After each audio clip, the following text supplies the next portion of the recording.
Au nom du Père et du Fils et du Saint-Esprit. Amen. Notre Père qui es aux cieux, que ton nom soit sanctifié, que ton règne vienne, que ta volonté soit faite sur la terre comme au ciel. Donne-nous aujourd'hui notre pain de ce jour. Pardonnez-nous nos offenses, comme nous pardonnons aussi à ceux qui nous sont offensés.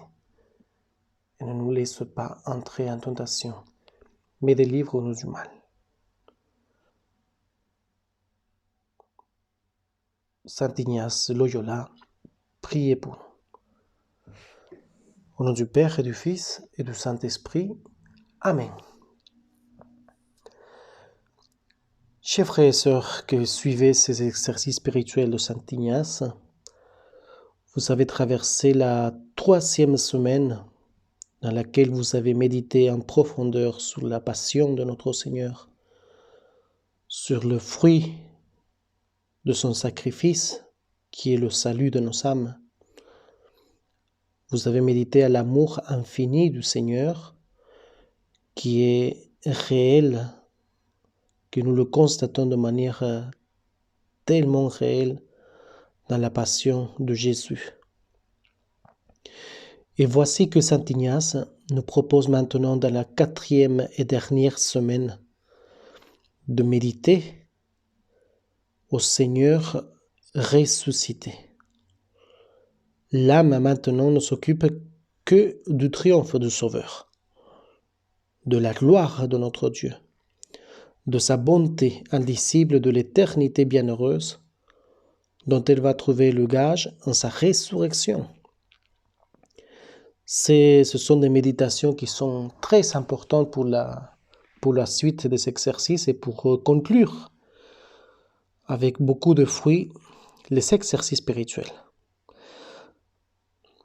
Pour méditer avec fruits, c'est important d'entrer en profondeur sur la victoire et le bonheur de notre Seigneur, dans la mesure où nous aurons partagé ses peines.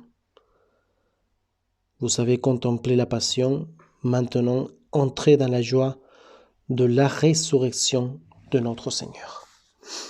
Voici une petite introduction de cette 4e semaine pour vous donner les points de méditation de cette semaine, la première qui est la résurrection de notre Seigneur. Alors, commencez comme d'habitude en faisant la prière préparatoire donnée par Saint Ignace, que toutes mes intentions, actions et toutes mes opérations soient pour la gloire de sa divine majesté. Dans le premier prélude, considérez les causes de la résurrection, le prodige lui-même, c'est-à-dire ce prodige énorme de notre Seigneur qui va vaincre la mort et ressusciter. Dans le deuxième prélude, c'est-à-dire la composition du lieu, vous pouvez vous représenter cette résurrection. Imaginez-vous d'être là à l'ombre du Saint-Sépulcre. Imaginez que vous voyez le corps du divin Maître recouvert de son suaire. Voyez-le ensuite se relever plein de vie, transfiguré, comme au Tabor. Et maintenez cette image resplendissante devant vos yeux. Laissez-vous attirer pour cette image de la résurrection de notre Seigneur. Et dans le 3e prélude, demandez ici la grâce de cette méditation, c'est-à-dire de comprendre la gloire du divin crucifié. Et demandez la grâce aussi de vous réjouir pour lui d'abord. De vous réjouir de sa résurrection et demander en cette méditation les fruits de sa victoire, c'est-à-dire d'avoir chez vous les effets de la résurrection, c'est-à-dire la joie, la paix et la sérénité. Et voilà, nous sommes dans cette méditation sur la résurrection de notre Seigneur. Il y a beaucoup de choses que nous pouvons dire. Je vais donner juste un petit peu d'éléments pour vous aider, voilà, dans la méditation. Comme une petite introduction encore, rappelez-vous ce qui se passe tous les soirs de dimanche de Pâques, c'est-à-dire la veillée pascale, le samedi saint. Si vous avez eu l'occasion de participer à la belle messe de la veillée pascale, où on baptise aussi les adultes, remarquez la beauté de cette liturgie. Rappelez-vous comment l'Église, au début de cette messe, elle est dans le noir. On écoute les lectures dans le noir, en nous rappelant de la mort de notre Seigneur. Et tout d'un coup, au moment du Gloria, comment toutes les cloches commencent à sonner, l'Église s'est éclairée et on chante ce chant des anges. Gloire à Dieu au plus haut des cieux et paix sur la terre aux hommes qu'il aime. Et ainsi de suite, toutes les églises où on célèbre la veillée pascale, nous faisons toujours ce même geste, sonner les cloches. C'est la joie, on passe des ténèbres à la joie de la résurrection. Et c'est ça ce qui se passe, c'est-à-dire que les cloches qui sonnent nous rappellent la joie qui doit être semée dans nos cœurs grâce à cet événement qui a changé l'histoire de l'humanité. En nous rappelant des contextes de cet événement important, je pense d'abord aux femmes qui viennent visiter le corps du Seigneur, qui viennent prier. Ce ne sont pas des hommes, c'est Marie de Magdala, Marie, mère de Jacques et Salomé, qui ont entendu la plus merveilleuse bonne nouvelle. Le crucifié a été ressuscité. On se pose toujours la question, pourquoi ces trois femmes? Et pourquoi pas Pierre, qui était la tête de l'Église? Pourquoi pas les apôtres? Pourquoi ils n'ont pas eu la grâce de cette première nouvelle de la résurrection? Est-ce que c'est un choix sans signification ou comme par hasard? Est-ce par hasard un choix sentimental à mettre au crédit des féministes soucieuses de revanche sur le pouvoir des hommes? Eh bien non. La réponse est plus simple encore. Et nous est donnée précisément par l'évangéliste Marc. Allez vérifier qui a eu le courage d'être au pied de la croix, quand l'ensemble des hommes avaient lâchement fui. Comme dit l'apôtre Saint Marc, l'évangéliste Saint Marc, l'abandonnant, ils s'enfuirent tous. Personne n'est resté avec le Seigneur. Eh bien, les seuls fidèles jusqu'au bout, qui étaient au pied de la croix de notre Seigneur, c'étaient les mêmes trois femmes dont il faut redire les noms. Marie de Magdala, Marie, mère de Jacques, et Salomé. C'est la foi qui fait la différence. C'est en fait la foi de ces femmes qui les a ouvertes à la révélation de Dieu. Elles avaient été les plus fidèles. Ce mot vient du latin en fait, fides, que signifie la foi. En effet, il faut répéter, notre Dieu, le seul vrai Dieu, n'est pas ce Dieu païen à la manière de Jupiter, qui foudroie l'humanité du haut de son Olympe. C'est le Dieu de l'Alliance qui réalise le salut de l'homme, non pas d'un homme, mais de l'intérieur de l'humanité. Bien sûr, Dieu nous a créés libres, à son image, et il nous respecte. Il ne nous impose jamais rien. Il n'impose même pas comme une évidence la bonne nouvelle de la résurrection. Il dit « Veux-tu croire ?» Dieu attend notre oui, notre foi, comme la foi de ces femmes, pour nous donner la bonne nouvelle de Pâques. Et c'est la raison pour laquelle ces 3 Galiléennes ont été les premières à savoir la merveilleuse vérité. Elles n'ont pas vu la résurrection en elles-mêmes, pour dire comme ça.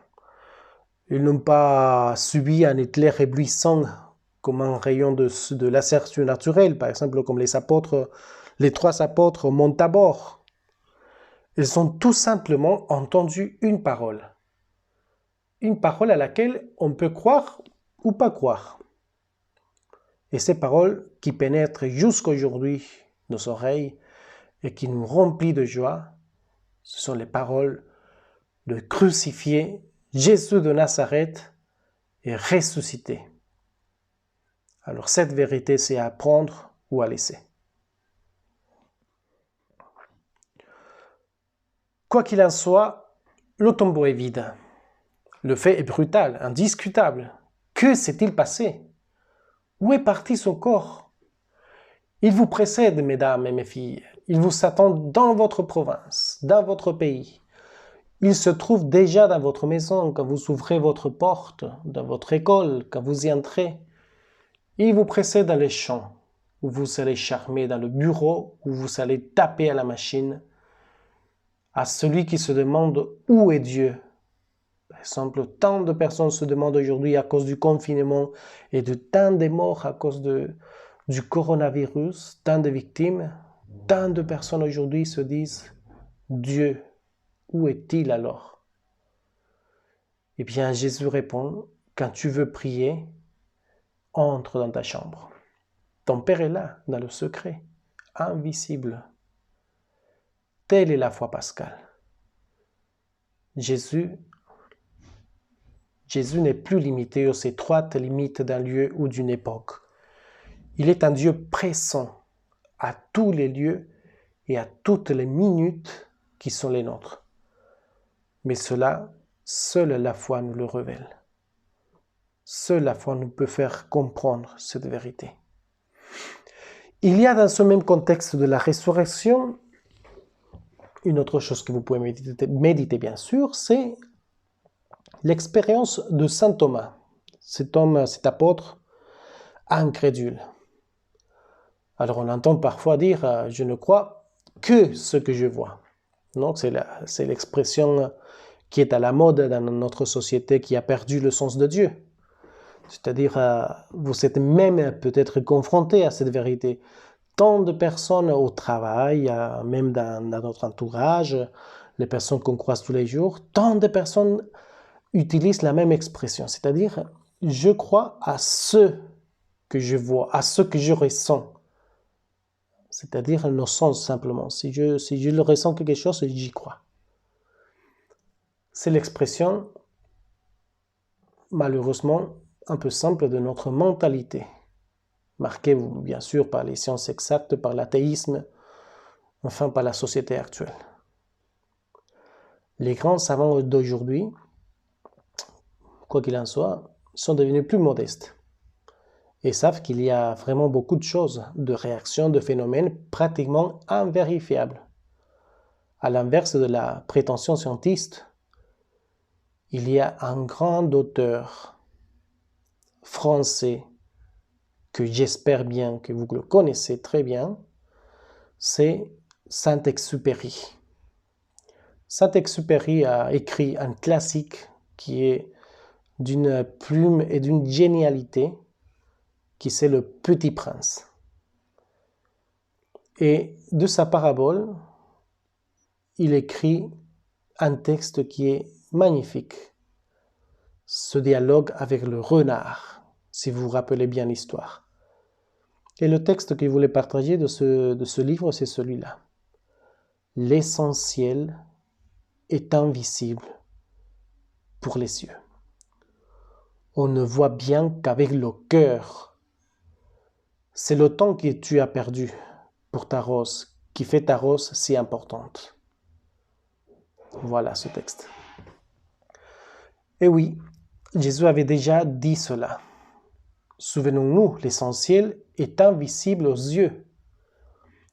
Et le Seigneur, il le dira de manière bien entendu plus profonde, en disant « Heureux ceux qui croient sans avoir vu ». Aujourd'hui, comme hier, l'Évangile nous parle de cet invisible qui est plus important que le visible. Tout cœur qui aime a déjà compris. Mais voyons ce que Jésus en dit, que vous pouvez le trouver dans le texte de l'Évangile de Saint Jean au chapitre 20, 19-31. Dans ce texte de l'Évangile, nous est racontée l'histoire de Thomas. Les portes closes, les apôtres à l'intérieur, et voici l'apparition de notre Seigneur, mais il manquait un des apôtres, Thomas. Thomas qui n'était pas là. Les apôtres vont raconter à Thomas qu'ils avaient vu le Seigneur, mais il ne croira pas. Même si les apôtres lui diront « Nous avons vu le Seigneur », mais lui non. Il dit « Si je ne vois pas dans ses mains la marque des clous, si je ne mets pas mon doigt dans la marque des clous, et si je ne mets pas ma main dans son côté, je ne croirai pas. » Vous comprenez l'incrédulité de cet apôtre Thomas? Eh bien, il nous est bien sympathique, cet apôtre Thomas. Qui nous rassemble tant, pour être sincère? C'est un esprit positif, concret, qui n'a pas envie de se laisser berner, qui veut vérifier. Alors, combien de fois nous avons même cette attitude? On veut vérifier tout. Mais tout de même, ce n'est pas très gentil de ne se fier qu'à soi-même et de ne pas avoir l'air de faire confiance à l'expérience des autres. Les autres apôtres, bien sûr, lui assuraient qu'ils avaient vu Jésus ressuscité. Mais lui tenait ferme à sa petite pensée, on va dire. C'est un peu bête, mais c'était comme ça. Si je ne vois pas, si je ne touche pas, je ne croirai pas. Avez-vous remarqué un détail important de ce récit? Jésus aurait pu apparaître instantanément, au moment même où Thomas exprimait ce doute. Mais il a attendu 8 jours. Même ressuscité, Jésus semble avoir gardé un certain humour, plein de pédagogie, bien sûr. Il a laissé Thomas avoir apparemment raison pendant une semaine. Et c'est avec une sorte de sourire que nous pouvons imaginer Jésus s'adressant à lui. Jésus a l'air de dire « Mon pauvre ami, tu me croyais mort et absent quand tu parlais à tes camarades en leur disant ton incroyance, mais j'étais là, invisible, assistant à votre conversation. Tu vois, je n'ai même pas besoin que tu me dises ton doute, ni que tes amis me le rappellent. Je l'ai entendu quand tu l'as prononcé. Pourtant, je ne me suis pas montré à ce moment-là. Alors maintenant, vas-y, avance ton doigt et vois mes mains. Avance ta main et mets-la de mon côté et cesse de ne pas croire. On a toujours l'impression, même si ce n'est pas dit explicitement dans le récit, que Thomas, alors n'a pas avancé son doigt et n'a pas vérifié, n'a pas touché Jésus, mais qu'il s'est effondré à ses pieds, effondré dans l'amour et la confiance, en poussant le plus beau cri de foi de l'Évangile. Mon Seigneur et mon Dieu. C'est vraiment l'aveu d'un croyant. Celui qui a compris que Jésus, même invisible, est présent. Il est vraiment présent. Il était présent, vivant, même à l'heure de ses doutes. Et ces doutes ne font que le souligner. Enfin, Jésus, par cette dernière béatitude de son évangile, vient confirmer cette vérité essentielle, que, comme je vous expliquais tout à l'heure, le petit prince confié au renard. L'essentiel est invisible pour les yeux. les réalités les plus sublimes, celles de Dieu en particulier, mais aussi celles de l'amour humain, ne peuvent se voir. La foi seule s'y introduit. Comme il nous devient précieux ce doute de Thomas, et comment la patience de Dieu est pleine de bonté. Quand Jésus dit que nous sommes heureux de croire sans voir, il ne précise pas de quoi il s'agit. Il ne dit pas le contenu de ce voir. Sans voir quoi? Pourrait-on lui demander? La réponse est cachée au creux du récit lui-même. Ce que Thomas ne voyait pas, c'était que Jésus est présent, même quand on ne le voit pas. Et cela est toujours vrai pour nous aujourd'hui. C'est même une des caractéristiques essentielles qui distingue celui qui croit de celui qui ne croit pas. Au moment où le prêtre élève le pain consacré à la messe, par exemple. Beaucoup de chrétiens ont cette belle habitude de dire au fond de leur cœur la profession de Thomas, mon Seigneur et mon Dieu. D'ailleurs, pour vous donner tout simplement un exemple, lorsque je me suis préparé à la première communion, quand j'étais petit, quand le frère qui nous faisait le catéchisme, il nous avait expliqué l'importance de la messe et puis le moment de la transsubstantiation, c'est-à-dire le moment où le prêtre il consacre le pain et le vin qui deviennent le corps et le sang du Christ. Ce frère-là, il nous avait bien expliqué qu'il fallait se mettre à genoux et réciter cet acte de foi de Thomas. Et nous avons bien l'habitude, et jusqu'à présent, j'ai toujours la même habitude. Quand je ne célèbre pas la messe, quand je reste parfois à genoux devant le sacrement, ou quand je reste à genoux en regardant un prêtre célébrer la messe, je dis même à présent toujours, au moment de la consécration, mon Seigneur et mon Dieu. Voilà, s'incliner profondément dans l'adoration de l'invisible qui est présent. Mais il faudrait aller plus loin pour penser comment pour Thomas, Jésus ressuscité est présent à toute notre vie quotidienne. Il est présent dans nos maisons, dans la rue, dans notre travail, dans toutes les circonstances de notre vie. Oui, c'est bien vrai.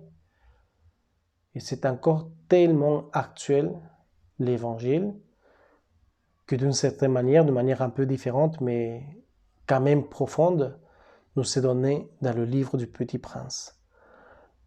L'essentiel est invisible pour les yeux. Jésus est là, au cœur de nos vies, et c'est lui qui nous fait vraiment vivre. En prenant cette idée de la résurrection, je voulais terminer en vous disant que c'est tellement important pour nous de comprendre comment cette vérité a changé l'histoire de l'humanité. La résurrection du Christ, c'est un fait qui nous a ouvert les portes du paradis et qui nous a sauvés du mal et du péché. C'est pour cela que les effets de la résurrection du Christ, c'est la joie, c'est la paix, c'est la sérénité dans nos cœurs. Et c'est ce que nous devons demander chaque jour. Bien sûr que cette vérité, personne ne la pourra comprendre s'il n'a pas la foi. Le Seigneur, il a souffert de manière si cruelle sur la croix. Il est mort d'une manière tellement dure à nos yeux. On vient de méditer la passion douloureuse de notre Seigneur. L'échec total, de manière tout simplement humaine. Le sauveur du monde, le maître, celui qui avait tant parlé, celui qui avait fait tant de miracles, celui qui avait dit tant de belles choses et qui avait attiré tant du monde, celui qui était apparemment le sauveur du peuple juif, celui qui devait venir sur ce monde pour libérer de l'esclavage, celui-là, il est dans l'échec total à cause de sa mort sur la croix. Mais voilà, il avait prédit, il avait dit, le 3e jour, le Fils de l'homme ressuscitera. Et c'est ce que nous méditons et c'est ce que nous nous réjouissons aujourd'hui. L'échec total de la crucifixion devient maintenant et désormais un signe de bénédiction. Le Christ Sauveur est mort sous la croix, mais il est ressuscité. Véritablement, il est vivant. Il est parmi nous. Cette vérité, chers frères et sœurs, doit pénétrer nos cœurs et nous remplir de joie. Nous ne croyons pas en mort. Nous ne croyons pas en prophète qui a bien parlé, qui a fait des miracles, mais comme tout le monde est mort. Eh bien non. Nous croyons à sa présence vraie et réelle. Nous croyons à un Dieu qui s'est fait petit, qui s'est fait chair comme nous, pour nous donner le chemin à suivre. Nous devons traverser aussi des épreuves et nous devons prendre notre croix et traverser l'épreuve de la vie, les souffrances, la maladie, voire la mort. Mais rappelez-vous toujours, après l'impatience, après la mort et après toutes les souffrances, il y a toujours la résurrection, c'est-à-dire la joie. Alors dans votre prière, demandez au Seigneur qu'il vous accorde la grâce de cette méditation qui est de demander les effets de la résurrection, c'est-à-dire comprendre tous les effets que le Seigneur nous a accordés grâce à cette vérité de la résurrection. Demandez du coup, comme pour terminer cette méditation, Seigneur, éclaire-moi, donne-moi la joie de ta résurrection et qui vienne habiter dans mon cœur la joie, la paix et la sérénité. Au nom du Père et du Fils et du Saint-Esprit, Amen. Je vous salue Marie, pleine de grâce, le Seigneur est avec vous. Vous êtes bénie entre toutes les femmes et Jésus, le fruit de vos entrailles, est béni. Sainte Marie, Mère de Dieu, priez pour nous pauvres pécheurs, maintenant et à l'heure de notre mort. Amen. Saint Ignace de Loyola, priez pour nous. Au nom du Père et du Fils et du Saint-Esprit. Amen.